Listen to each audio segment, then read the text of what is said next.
Hello student, আজকের ক্লাসে আলোচনা করব তোমাদের মডেল কোশ্চেন পেপার 11 এর গ্রুপ বি কোশ্চেনগুলো নিয়ে। পেজ নম্বর 751। তোমরা যদি প্রতিটি স্কুলের পিডিএফ নিতে চাও তাহলে মাত্র 1 টাকা করে পিডিএফ গুলো পেয়ে যাবে। 7797151981 এই নাম্বারে তোমরা যোগাযোগ করবে।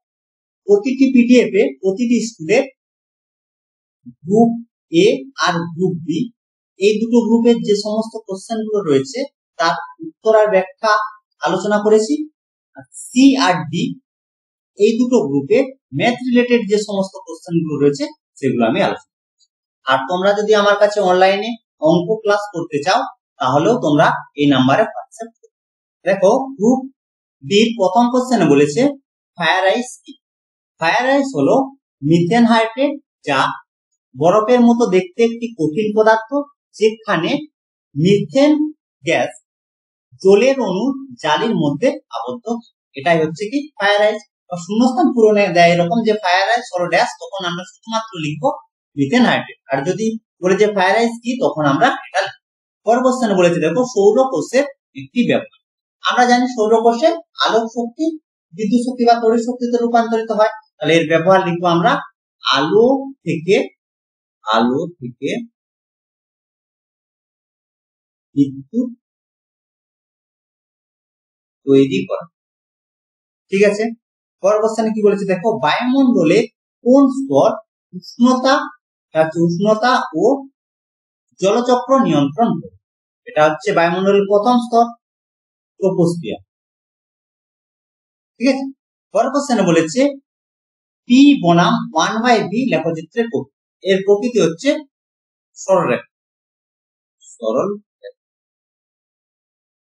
যদি কোশ্চেন থাকতো পি এর সাথে ভি এর লেখচিত্রের প্রকৃতি, তখন হতো অধিবৃত্তাকার। এরকম হয় বয়লের সূত্র থেকে আমরা জানি। তাহলে সেক্ষেত্রে হতো অধিবৃত্তাকার। ঠিক আছে, পরের কোশ্চেন দেখো, সপ্তমী উষ্ণতা পিভি আর ভি লেখচিত্রটি ভি অক্ষের সমান্তরাল। এটা হবে। ঠিক আছে, তারপরে বলেছে শূন্য স্থানে তাপ পরিবাহিতা শূন্য হয় কেন? শূন্য স্থানে তাপ পরিবাহিতা প্রায় শূন্য হওয়ার কারণ হলো তাপ পরিবাহিতা মূলত পদার্থের অণুগুলির মধ্যে সংঘর্ষের মাধ্যমে। তাহলে তাপ পরিবাহিতা হওয়ার কারণ কি? অণুগুলির মধ্যে সংঘর্ষ।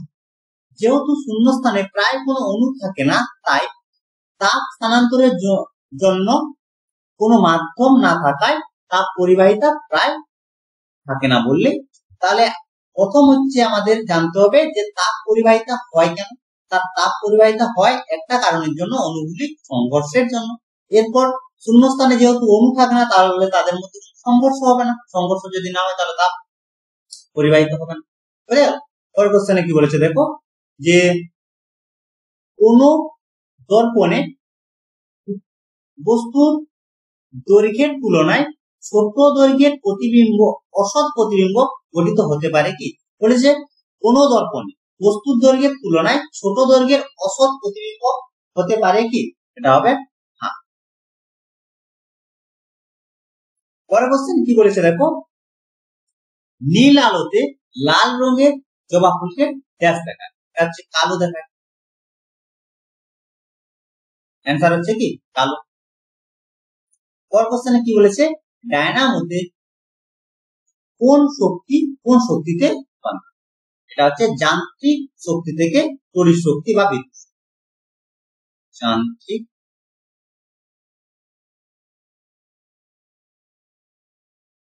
শক্তি থেকে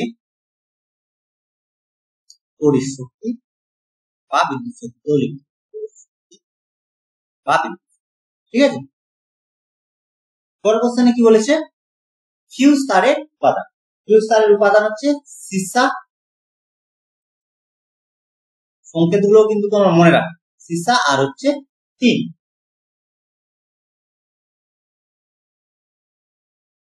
পরের কোশ্চেনে কি বলেছে দেখো, 3 এম্পিয়ার প্রবাহ মাত্রা 20 ওহম রোধের মধ্য দিয়ে 10 মিনিট প্রবাহিত হলে উৎপন্ন তাপের পরিমাণ। উৎপন্ন তাপ সমান কি হয়, H ইজ ইকুয়াল টু হয় I স্কয়ার RT। I কি প্রবাহ মাত্রা, এখানে প্রবাহ মাত্রা কত দিয়েছে 3A, তারপর R রোধ সমান কত দিয়েছে 20 ওহম, আর সময় T ইজ ইকুয়াল টু দিয়েছে 10। মিনিটটাকে প্রথমে আমরা সেকেন্ডে করব, 10 গুণিত 60 সমান 600 সেকেন্ড হলো। এখন আমরা H এর মান পেয়ে যাব, I এর মান বসাচ্ছি, তাহলে 3 স্কয়ার ইনটু R সমান হচ্ছে 20 ইনটু 600। যদি গুণ করি তাহলে আমরা কত পাচ্ছি দেখো, 3টে শূন্য হচ্ছে, আর এখানে 36, এখানে হচ্ছে 9 2, আর এখানে তাহলে এখানে 20, 3টে শূন্য হলো। এবার যদি আমরা গুণ করি তাহলে দেখো 12 9 108, তাহলে 108 এর পর একটা দুটো তিনটে হচ্ছে এত জুল। কিলো জুল যদি করতে চাই তাহলে 1000 দিয়ে ভাগ করে দেবো, তাহলে 108 হয়ে গেল। পরের কোশ্চেনে কি বলেছে দেখো, যে নিউক্লিয় বল হলো আধান নিরপেক্ষ, নিউক্লিয় বল হলো আধান নিরপেক্ষ, সত্য না মিথ্যা বলেছে, এটা হচ্ছে মিথ্যা। পরের কোশ্চেন, থাইরয়েড চিকিৎসায় কোন তেজস্ক্রিয় আইসোটোপ ব্যবহার করা হয়, এটা হচ্ছে আয়োডিন 121, আয়োডিন 121। এরপর দেখো বাম স্তম্ভের সঙ্গে আমাদের ডান স্তম্ভ। প্রথম বলেছে ক্ষুদ্রতম চেলকোজন, ক্ষুদ্রতম চেলকোজন ডি অক্সিজেন। তারপর বলেছে একটি ধাতু যা কার্বন বিজারণ পদ্ধতিতে নিষ্কাশন করা হয়, কার্বন বিজারণ পদ্ধতিতে নিষ্কাশন হয় FeC, ঠিক আছে। তারপরে বলেছে সর্বাধিক জারণ ক্ষমতা সম্পন্ন মৌল ক্লোরিন ডি। আর তারপর বলেছে চেলকোপাইরাইটস যে ধাতুর আপরে, এটা হচ্ছে একটা পড়ে যাচ্ছে কপার এ। পরের কোশ্চেনে কি বলেছে দেখো, একটি পরমাণুর ইলেকট্রন বিন্যাস দেওয়া আছে 2 8 1 হলে এটি তড়িৎযোজী না সমযোজী। তড়িৎযোজী সমযোজী কি একটু বলে দিই। তড়িৎযোজীর ক্ষেত্রে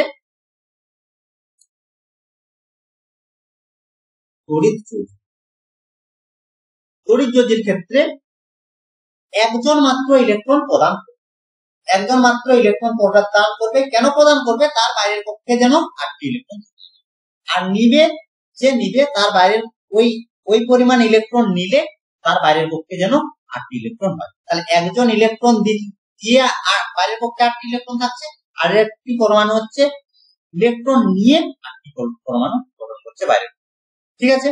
সমযোজীর ক্ষেত্রে কি হয়, দুজনেই ইলেকট্রন দিবে আর ওই ইলেকট্রন জোড় থেকে দুজনেই ব্যবহার, এটা হচ্ছে কি। এখানে দেখো একজন ইলেকট্রন দিয়ে একটা পরমাণুর বাইরের কক্ষপথে ইলেকট্রন রয়েছে একটা, তাহলে একটা যদি ছেড়ে দেয়, তাহলে 2 8 শেষের কক্ষপথে 8টি ইলেকট্রন থাকছে, তাহলে একজন ছাড়ছে, সেটা কেউ একজন নিচ্ছে, তাহলে যে যৌগটি হচ্ছে গঠিত হবে সেটি হচ্ছে কি তড়িৎযোজী। দেখো আবার বলছি যে একজন যদি ইলেকট্রন ছাড়ে আরেকজন যদি নেয় তখন সেটা হবে। এখানে দেখো একজন ছাড়লে এর 8টা ইলেকট্রন হচ্ছে, যে নিবে তার 8টা হবে বাইরের কক্ষপথে, তাহলে সেটি হবে তড়িৎযোজী। তাহলে অ্যান্সার হচ্ছে তড়িৎযোজী। সমযোজী কি, দুজনেই দিবে সমানভাবে ব্যবহার, ব্যাস। তাহলে এটার অ্যান্সার হচ্ছে তড়িৎযোজী।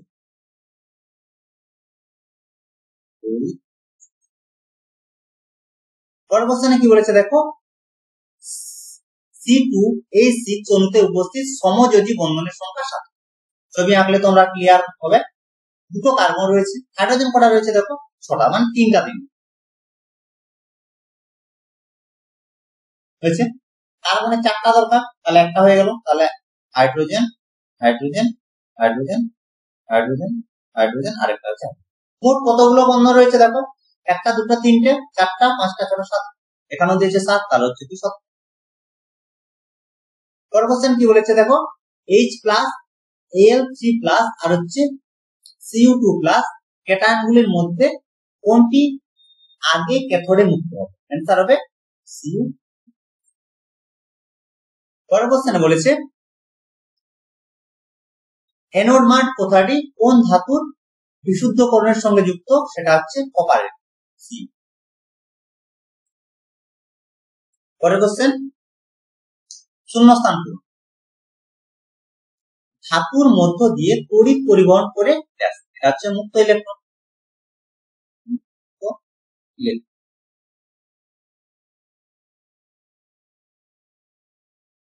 আর তড়িৎ বিশ্লেষণের সময় তড়িৎ পরিবহন করে কি, ক্যাটায়ন আর অ্যানায়ন।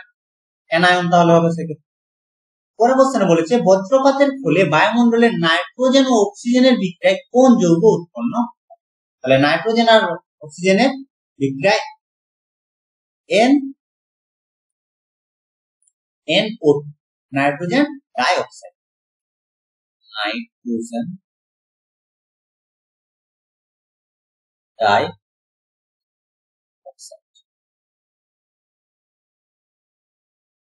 ঠিক আছে।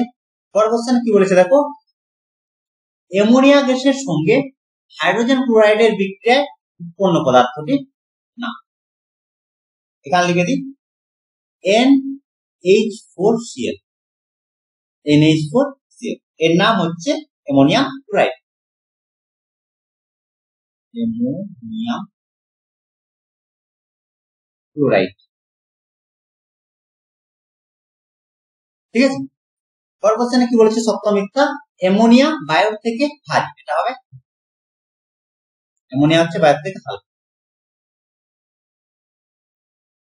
পরের কোশ্চেনে বলেছে প্রদত্ত যৌগটিতে উপস্থিত কার্যকারী গ্রুপের সংকেত, হচ্ছে অ্যালডিহাইড। অ্যালডিহাইড হচ্ছে কি CH। পরের কোশ্চেনে কি বলেছে দেখো, ঝালাইয়ের কাজে তাপ উৎপাদন জ্বালানি হিসেবে কোন জৈব গ্যাস ব্যবহার করা হয় বা ব্যবহৃত হয়? তাহলে ব্যবহার করা হয় কি C2H2, এসিটিলিন।